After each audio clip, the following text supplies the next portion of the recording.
Conservative hybrid funds के साथ साथ म्यूचुअल फंड इंडस्ट्री के मौजूदा सिनेरियो पर विस्तार से चर्चा करने के लिए चलते हैं हमारे एक्सपर्ट के पास। और आज हमारे साथ चर्चा करने के लिए मौजूद हैं association of registered investment advisers यानी ARIA की board member Renu Maheshwari ji. Renu ma'am, welcome to money 9। Ma'am, आज हमारी स्पेशल स्टोरी कंजर्वेटिव फंड्स पर है, तो इससे पहले कि हम ओवरऑल इंडस्ट्री पर चर्चा करें, आप भी थोड़ा इसके ऊपर अपनी राय दीजिए कि कंजर्वेटिव हाइब्रिड म्यूचुअल फंड्स के बारे में कि आखिर ये क्या होते हैं और इस तरह के फंड्स में किस तरह के निवेशकों को निवेश करना चाहिए, किनको इस फंड्स में निवेश करके फायदा मिल सकता है। देखिए, फायदा तो सभी को हो सकता है, पर किन के लिए ज्यादा अच्छा रहेगा वो मैं बता सकती हूँ आपको। एक हमारे यहाँ एक भारत में खासतौर पे सभी लोग जो है ट्रेडिशनली एफडीज में बहुत ज्यादा इन्वेस्ट करते हैं और एक को आदत है एफडी में इन्वेस्ट करने की।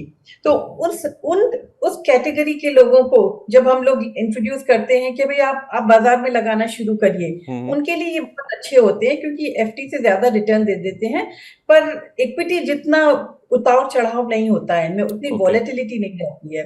पर उसके साथ में ही चूंकि इसमें इक्विटी का भी पोर्शन रहता है, इसलिए एक एफडी और या सिंपल प्लेन डेट फंड से ज्यादा रिटर्न मिल जाता है। तो इसमें सिक्योरिटी भी हो जाती है और थोड़ी सी बढ़त भी हो जाएगी। ओके, तो जो खास तौर पे एफडीज में निवेश करते हैं, जिनको आदत है एफडी में पैसा रखने की, उनके लिए ये जो कंजर्वेटिव हाइब्रिड फंड्स हैं वो ज़्यादा बेहतर रहते हैं, क्योंकि एक तो एफडीज के मुकाबले, जैसे हमें रेणु मैम बता रही हैं कि ये ज़्यादा रिटर्न देते हैं, और दूसरा इनका इक्विटी में एक्सपोजर होता है। लेकिन जितना इक्विटी में उतार चढ़ाव होता है, जितनी वॉलिटिलिटी होती है, जितना जोखिम होता है, उतना जोखिम इन फंड्स में अगर आप पैसा लगाते हैं तो नहीं होता है। यानी कि जोखिम भी कम है और रिटर्न भी एफडी के बनस्पत, जितना आप एफडी से रिटर्न कमाते हैं उससे ज़्यादा रिटर्न आपको मिलता है। मैम, अभी मार्केट में हम देख रहे हैं कि 2500 से भी ज़्यादा म्यूचुअल फंड स्कीम्स अवेलेबल हैं। इतने ज्यादा ऑप्शंस होने की वजह से निवेशक काफी कंफ्यूज रहते हैं। क्या आप कोई ऐसी स्ट्रेटजी बता सकती हैं जिसके आधार पर निवेशक इस भीड़ से सही स्कीम को चुन सकें? इसमें सबसे बड़ी बात यह है कि देखिए, जितने ज्यादा प्रोडक्ट्स होंगे उतना ज्यादा कंफ्यूजन तो होगा ही। तो आप जितना सिंपल रख सकें उतना रखिए। तो हम लोग बोलते हैं कीप इट सिंपल। जितना कॉम्प्लिकेटेड आपको प्रोडक्ट लगता है उससे दूर रहना ज्यादा अच्छा है। खास तौर पे जो लोग शुरुआत में जिन्होंने इन्वेस्टमेंट करना शुरू किया है, उनको जरूर सिंपल प्रोडक्ट्स देखें। इक्विटी में इन्वेस्ट करना है तो इंडेक्स प्रोडक्ट्स देखें। इंडेक्स में भी और सेफ रखना है तो लार्ज कैप निफ्टी 50 देखें बस, और निफ्टी नेक्स्ट 50 देखें या सेंसेक्स देखें। अगर थोड़ा सा कॉम्प्लिकेशन बढ़ाना है तो ये हाइब्रिड फंड्स देख लें जिसमें डेट और इक्विटी दोनों हैं। तो कॉम्प्लिकेशन नहीं करें, ज्यादा थीमेटिक फंड नहीं देखें, सेक्टोरल फंड नहीं देखें, नई स्ट्रेटजीज को ढूंढने की कोशिश नहीं करें, सिंपल रखें। एक इक्विटी का प्लेन ले लें, डेट का प्लेन ले लें। डेट का प्लेन लेने में टारगेट मैच्योरिटी फंड जैसे जो नए तो आए हैं, पर वो भी सिंपल ही है, प्रोडक्ट्स जो हैं इतने कॉम्प्लिकेटेड नहीं है। इंडेक्स फंड्स इक्विटी में है, और यहाँ पे हाइब्रिड फंड्स जो है सिंपल बैलेंस फंड्स या बैलेंस्ड एडवांटेज फंड। 4 कैटेगरी याद रखें, इससे ज्यादा जाने की जरूरत नहीं। मैम, मेरी जानकारी के लिए अगर आप ये चारों कैटेगरी से एक बार दोहरा पाएं, क्योंकि मैं अगर जो सुन पा रहा हूँ, एक तो आपने इक्विटी बोला है जिसमें इंडेक्स आ गया, दूसरा आपने बोला कि हाइब्रिड जिसमें इक्विटी और डेट दोनों होते हैं, बाकी दोनों बताइए प्लीज। तीसरा है debt, plain debt. Plain debt, अच्छा, प्लेन डेट जिसमें हम लोग टारगेट मैच्योरिटी फंड आजकल जैसे जिसकी आपने भी अभी बात की थी, एसडीएल और सभी, उनमें रिटर्न अच्छा आएगा। तो वो है तीसरा। और चौथा है बैलेंस्ड एडवांटेज फंड, जिसमें फंड मैनेजर समय के हिसाब से या मार्केट के हिसाब से डेट और इक्विटी से बदलता रहता है अपने हिसाब से।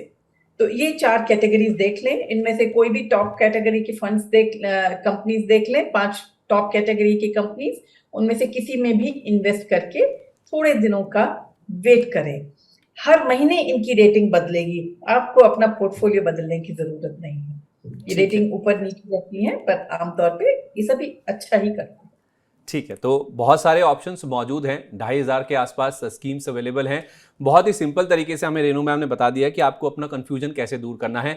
4 कैटेगरीज आपको बताई गई हैं, जिसमें उन्होंने कहा है कि आप सिंपल इक्विटी में निवेश करें, जिसमें आप इंडेक्स फंड्स का चुनाव कर सकते हैं। उसमें भी आप चाहें तो निफ्टी 50 पे फोकस करें, निफ्टी नेक्स्ट 50 या फिर सेंसेक्स पे, या मोटा मोटी आप लार्ज कैप्स पे जो ब्लू चिप्स होते हैं उनके ऊपर फोकस करें।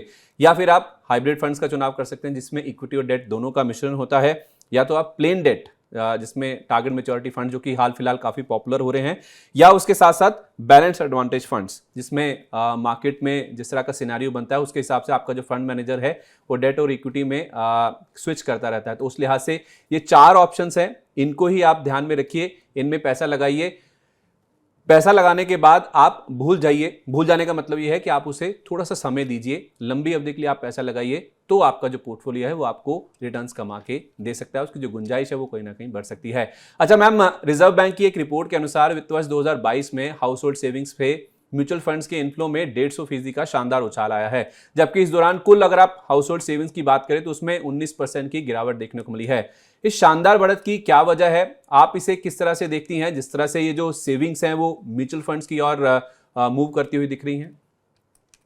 ये बढ़त इसलिए नहीं है क्योंकि बचत ज्यादा हुई है, बढ़त इसलिए है क्योंकि फाइनेंशियलाइजेशन ऑफ एसेट्स या सेविंग्स हो रही हैं। पुराने जमाने में या ट्रेडिशनली अपने यहाँ जिसका भी पैसा बचता था तो वो फिक्स डिपॉजिट में चला जाता था, गोल्ड और रियल एस्टेट ये तीनों ट्रेडिशनल इन्वेस्टमेंट थे। पर कुछ समय से चूंकि मार्केट स्टेबल रहे हैं भारत में, मतलब रेगुलेटर का काफी उसमें I would thank them for that, क्योंकि रेगुलेशंस होती हैं तो मार्केट में घपले और स्कैम्स नहीं होते हैं, जिससे मार्केट में आम इन्वेस्टर का विश्वास बढ़ता है। उसकी वजह से और दूसरी तरह ये म्यूचुअल फंड्स आ गए हैं जो रिस्क को काफी कम कर देते हैं, और इन्वेस्टमेंट में इसमें मंथली इन्वेस्टमेंट इस तरह से टेक्नोलॉजिकल एडवांसेस बहुत ज्यादा हैं, तो हर तरह की सुविधा 500 रुपए महीने पे भी कोई इन्वेस्ट कर सकता है।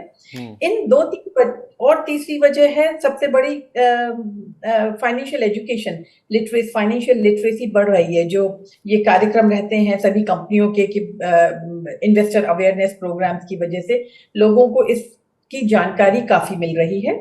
इन 3 वजहों के चलते ये गिनती बढ़ रही है और ये बहुत बढ़ेगी, क्योंकि अभी भी अगर आप विकसित देशों के मुकाबले देखें तो भारत के लोगों की सेविंग्स अभी भी बहुत कम है बाजार में, जबकि हर छोटे बड़े व्यक्ति के लिए बाजार में कमाना सबसे ज्यादा आसान है, तो ये बढ़ती ही जाएगी।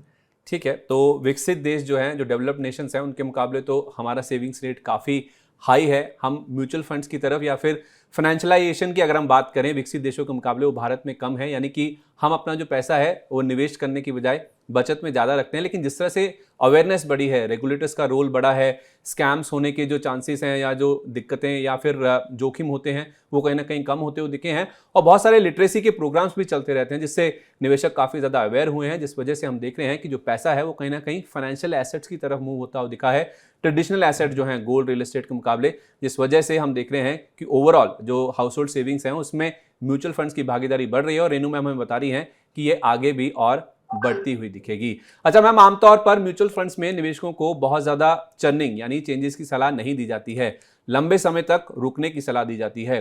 पर इसी लंबी अवधि के दौर में कुछ निवेशकों ने ऊंची महंगाई, दुनिया भर में बढ़ती ब्याज दरों के सिनेरियो का दौर देखा है। ऐसे में मैं आपसे किसी डेट फंड में शिफ्ट होने की राय नहीं मांग रहा हूं, बस ये बताइए कि ऐसे समय में निवेशकों को अपने पोर्टफोलियो को रिव्यू कैसे करना चाहिए, अगर करना चाहिए या नहीं, पहले तो ये बताइए। देखिए, पोर्टफोलियो को रिव्यू करना तो बहुत जरूरी है, चर्निंग और रिव्यू करने में बहुत फर्क है। हम बोलते हैं ना कि no action is also an action, वो भी एक निर्णय है कि हमें कुछ नहीं करना है, पर वो निर्णय भी आप देखने के बाद लेंगे। तो अब आप कैसे देखेंगे उस पोर्टफोलियो को?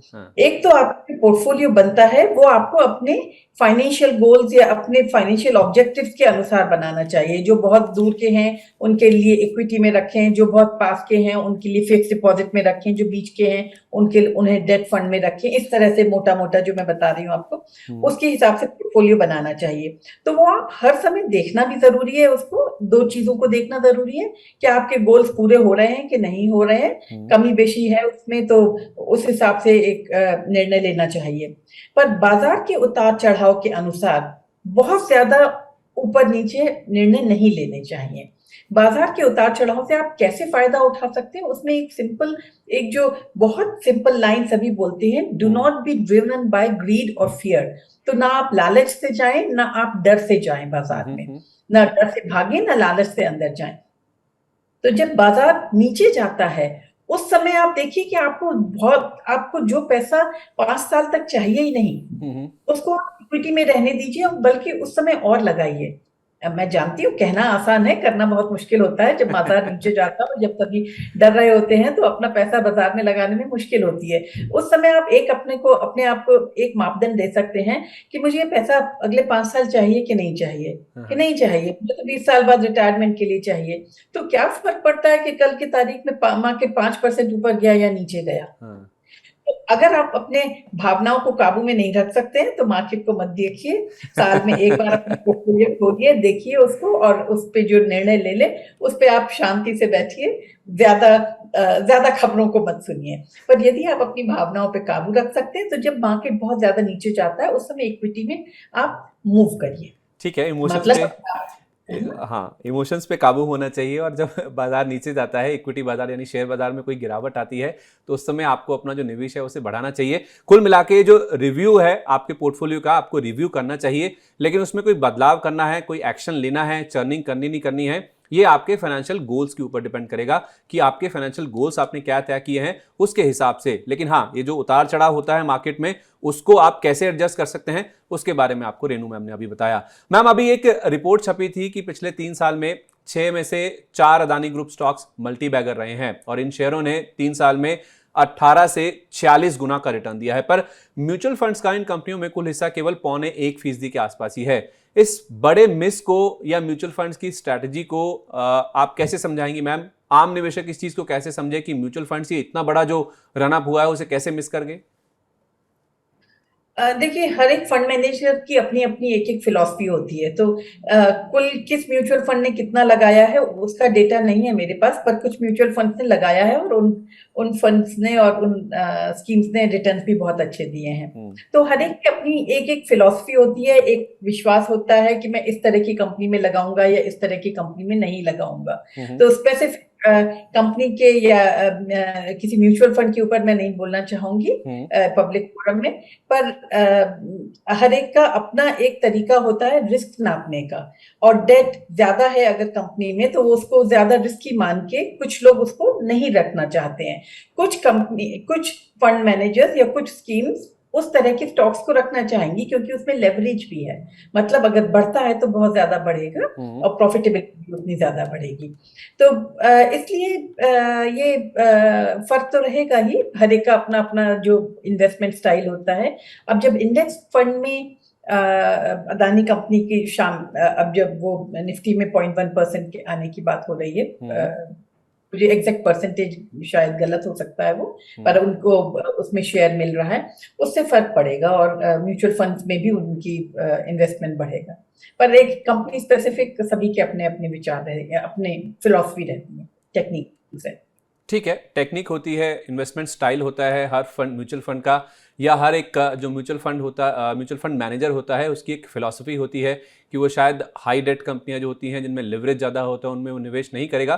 तो उस वजह से हो सकता है कि किसी एक पर्टिकुलर स्टॉक में या किसी एक पर्टिकुलर ग्रुप में किसी म्यूचुअल फंड का निवेश आपको ना होता हो दिखे।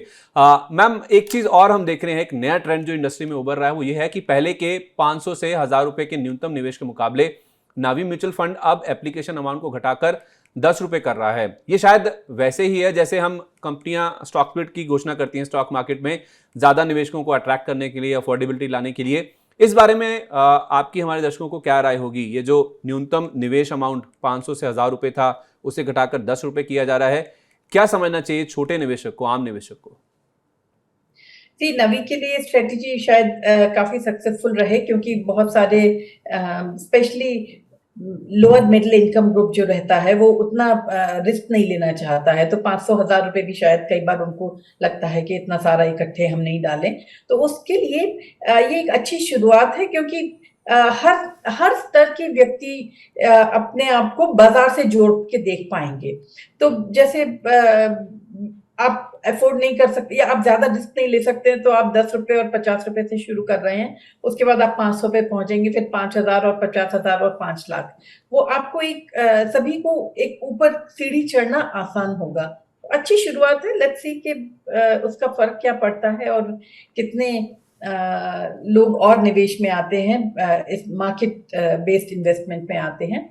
सिर्फ एक चीज का ध्यान रखना जरूरी है हमें कि इसमें रिस्क को समझना जरूरी है। कोई चाहे हम कम पैसा लगा रहे हैं या ज्यादा लगा रहे हैं, हमें रिस्क समझ आना चाहिए। मैं ये नहीं कह रही हूँ कि उसकी वजह से दूर रहना चाहिए, रिस्क तो हर चीज में है, इसलिए पर उसको समझना चाहिए, क्योंकि अगर आप समझ लेंगे उस रिस्क को तो आप गलत निर्णय नहीं लेंगे।